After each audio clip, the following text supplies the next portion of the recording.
আচ্ছা, this is the picture of full term placenta. Here we will see how circulation occurs in these areas.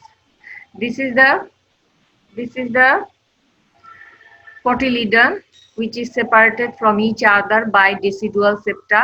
These are the decidual septa, and this area are the cotyledons. Bulging area known as cotyledons. And within the one cotyledon, there are 2 to 3 stem villi are present. So these are the cotyledon. How blood enters into these spaces? These intervillous spaces filled with blood from the maternal spiral artery. Here we see spiral arteries in the maternal decidua basalis or decidual plate of the placenta.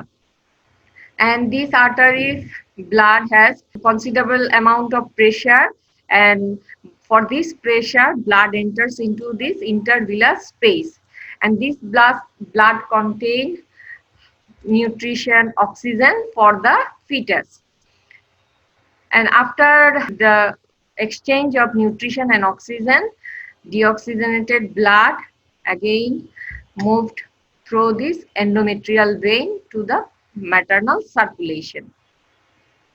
So this is the maternal side of placental circulation. Cotyledon receives their blood through 80 to 100 spiral arteries that is present in decidual plate, and they have pressure, and this pressure, arterial pressure, forces blood to passes into the intervillous space. After exchange, when the blood pressure is decreases, again the deoxygenated blood goes back to the maternal circulation through this endometrial vein. These are the endometrial vein, and this is the spiral arteries.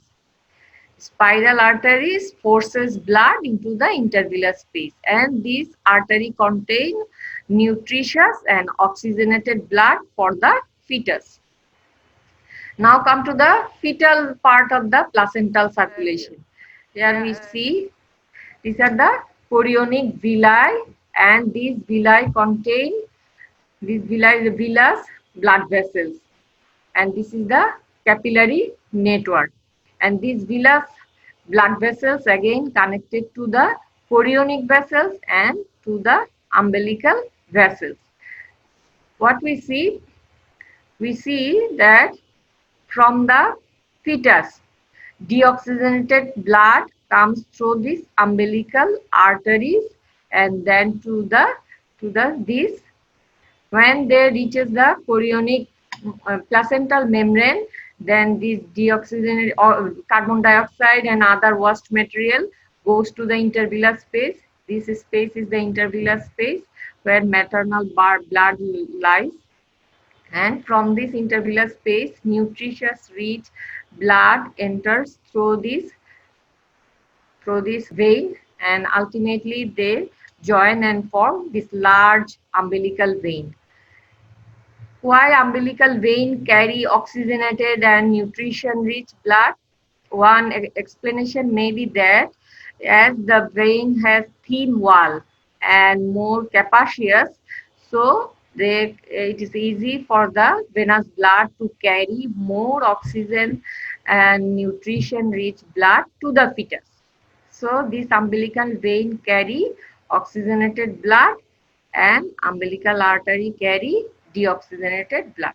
These are the fetal portion of the placental circulation.